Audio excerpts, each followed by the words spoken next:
sharing my screen. Now, I'm finally going to do what I've been saying on different videos, that I'm going to show the conjugation of verbs. I'm going to show the conjugation of verbs. I'm going to show the conjugation of verbs. Okay, so I'm going to show the conjugation of verbs. But first, I'm going to start with regular verbs. Because first you teach the rule. You teach the rule and teach those verbs that fall within the rule. Now, because it's a rule, it doesn't mean that it is or that it isn't complicated, right? All it means is that these are the steps you take in order to get from A to Z, so that it can be what you want it to be. Okay, so here we go. So this is, I'm only talking about regular verbs. And I think for each video, I'm going to say AR verb, one video, ER verb, another video, IR verb, another video. So here I'm going to use examples. So it's called Verbs in Spanish. Regular verbs and irregular verbs. So here I have regular, irregular verbs, but in the video, I'm going to show only these verbs in segments. So here we go. The first verb we're going to talk about is a regular verb.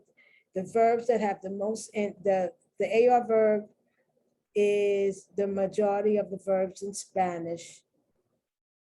So we're talking about a regular AR verb, and that's a model, or as an example, we're going to use the verb dudar.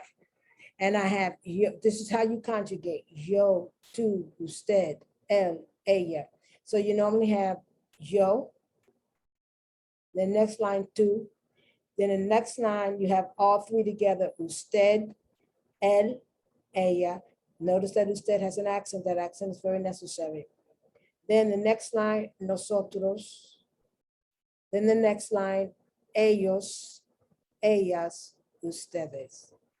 And that's the way you normally conjugate, and that's the structure that you normally use. So a lot of times people don't say yo, tú, usted, él, ella, nosotros, ellos, ellas, ustedes. They just go boom, boom, boom with the verb. Hablo, hablas, habla, hablamos, hablan. And you are expected to have that structure in your mind to know which one is hablo, to know which one is hablan, to know which one is hablamos, to know which one is habla.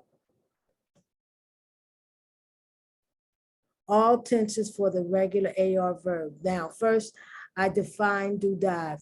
Dudar means to doubt, to hesitate, to dither, I like that word, to waver, to question. Okay, but not question like I don't understand, but to question whether the decision that was made was right or not. So the infinite form of regular verbs, and these are all regular verbs. AR verb, the infinitive form is, you know what, it's not infinite, it's infinitive.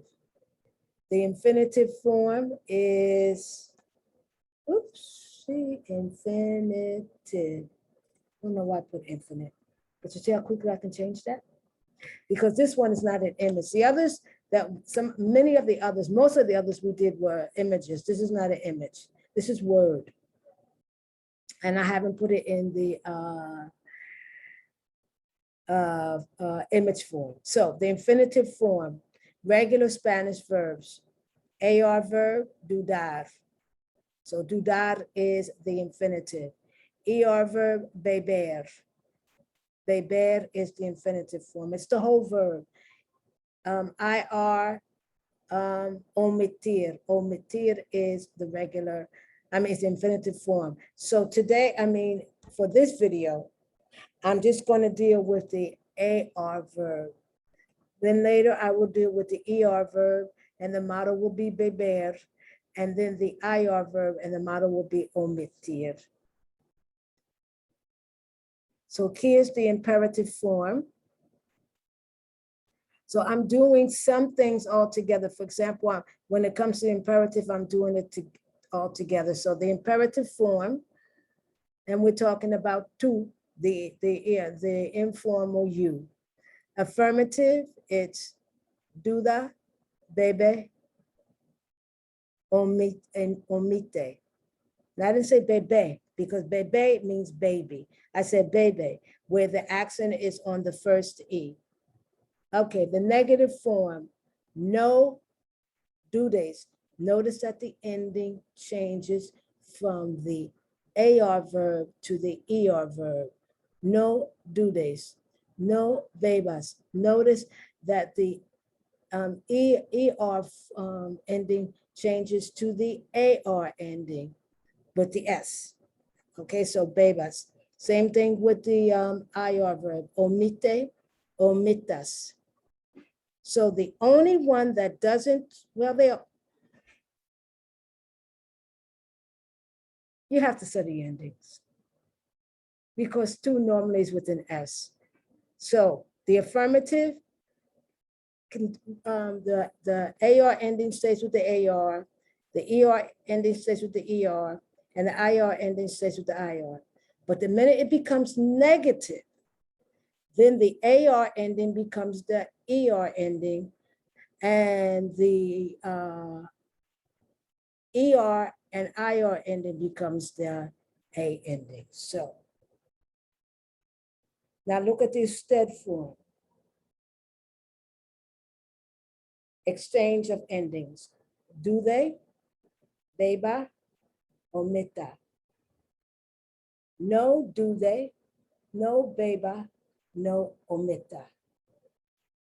Okay, so you have exchanging of endings, but with usted, you just put the no.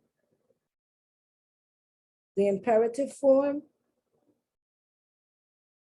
you have for the ustedes, do them, beban, omitan. Negative, no do them, no beban, no omitan. So here we go. All the different tenses. Present indicative, dudar. Now, what I highlighted are the endings because that's what you have to highlight. What you do is you take off the AR and then you put the ending. O, as, a, amos, an. Dudo, dudas, duda, dudamos, duden. Okay. You take, all you do is you remove the AR and then the ending. So the present indicative ending for regular verbs that end in AR is O, as, a, amos, an. Then if we deal with the preterite, pretérito, once again, you take off the AR and then the ending is A, aste, O, amos, aron, no, dudaron, aron. Okay. So the accent on the E and the accent on the O is extremely important. If you don't put the accent, it's another word. I should say it's another tense. So it's dude, dudaste, dudo, dudamos, dudaron, aron. And I had to say it by itself, I had a problem there, aron.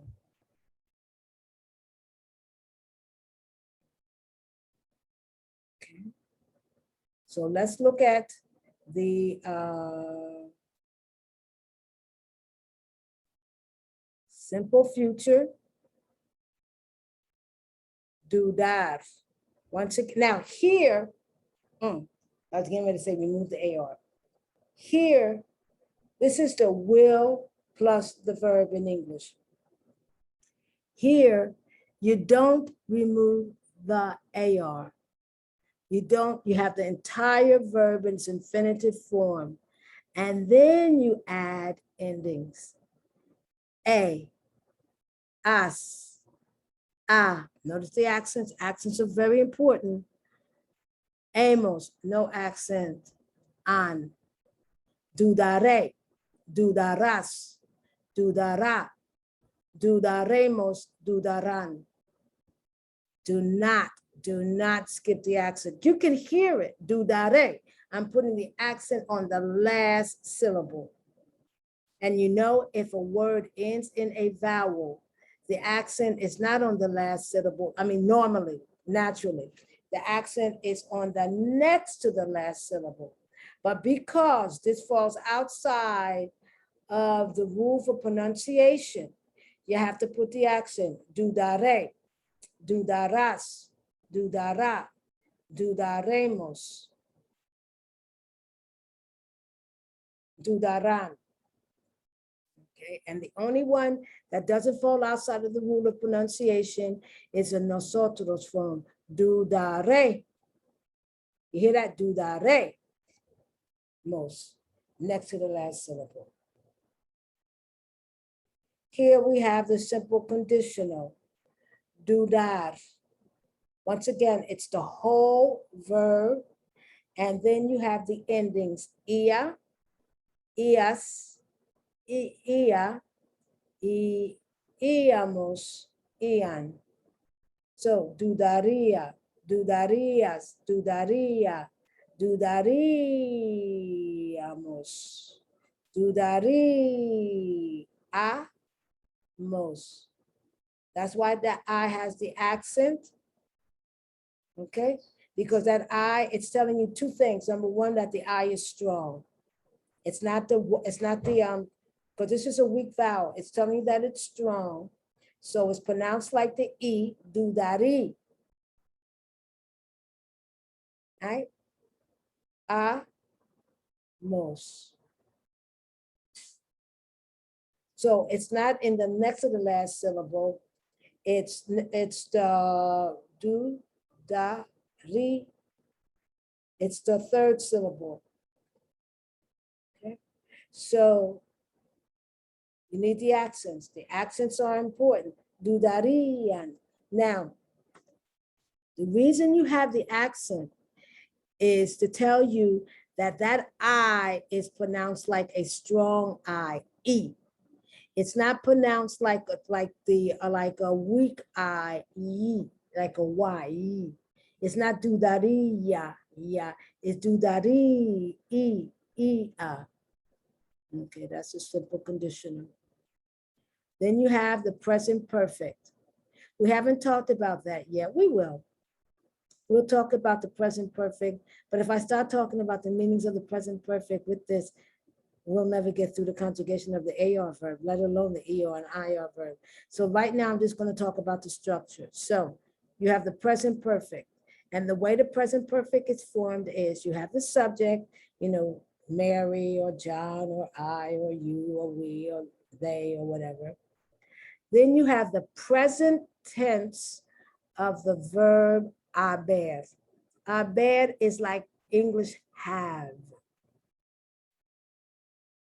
And then you have the past participle of the verb dudar. The past participle of the verb dudar is ado. Okay, so let me just, I think I showed this. Yes, I did. All those videos about the verbs. Look, I think they're purple, pink, pink, purple. Okay, so here we go.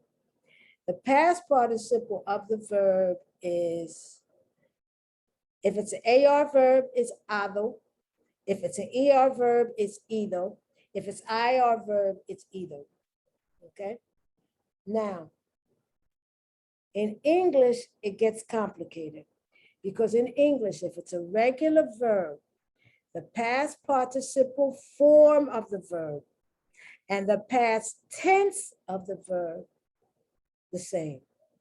It's the verb that ends in ED. Let me give you an example. Yesterday I talked T-A-L-K-E-D to my mother. Yesterday I talked, you don't do that, duh. But yesterday I talked to my mother, E-D. I have talked to my mother today. I have talked. That after have, that talked is not the past tense, it is the past participle. That's that ado, either. And that have is the haber in Spanish. Now let me tell you, if you don't understand what I'm saying, it's because you don't understand English grammar, right? Sometimes to understand another language, you have to understand your own. You have to understand what the present perfect is and the structure is in English, okay? Because it's I, you, I'm giving you the present perfect, I, you, we, they, have, I'm giving you the regular verb, talked, called, played, walked, okay? The reason I'm hesitating, because a lot of these verbs in the past participle in English are irregular. So I'm trying to think of only the regular ones. Placed, okay? He, she, it has talked, called, walked, touched, washed. Okay, that's the past participle. And that's how you form, the past tense. Excuse the noise, please. I'm in my home studio and the noise sometimes. Okay. So now if you notice, I only am changing one part of the structure. So you have the subject, you have the present tense of haber, the present indicative of haber, and then you have the past participle. Well, the past participle never changes. You know, whether it's to or yo, because it's not a tense, it's a verb form. But what does change according to the persons, whether you're talking about yo, or you're talking about tú, or él, or ella, or usted, or nosotros, or usted, or ustedes, or ellos, or ellas, what does change is the haber. And that's why I have the haber in different, that's why it's conjugated. So it's yo he hablado, tú has hablado, él ha hablado, ella ha hablado, usted ha hablado, nosotros hemos hablado, ustedes, ellos, ellas han hablado. And did what I just said, oh, I should have said dudado, excuse me. I meant to say dudado. A lot of times I use the verb hablar, but I want to change it up so you learn other verbs. But it's the same difference. He dudado, has dudado, ha dudado, hemos dudado, han dudado. It's the same. Okay. So this is how you conjugate the present perfect tense in English. You know what? This is going to run longer than I thought. So I'm going to stop here, and then we'll begin with the imperfect perfect. Now, these are my verb tenses named. In Spanish, they have different names, okay? But we're going to begin with the imperfect perfect, okay? And that's like, I had eaten. Well, don't let me give you eaten, because eaten in Spanish, in English is it's an irregular past participle. Well, so what? And that's English. I have eaten. I had I had eaten before you arrived. Okay, had. But I'll do that in the next video. Otherwise, this video is going to be too long. So this is Coralla Fickler McLean. Welcome, WYLCONE.com with conjugating verbs. And I'm taking my time. And I'm trying to explain, but I'm only explaining structure. I'm not explaining any meaning. We talked about meanings before. Now, I haven't talked about meanings of the present perfect, and I will. I will. So Coralla Fickler McLean, welcome, WYLCONE.com. I'm going to stop sharing my screen.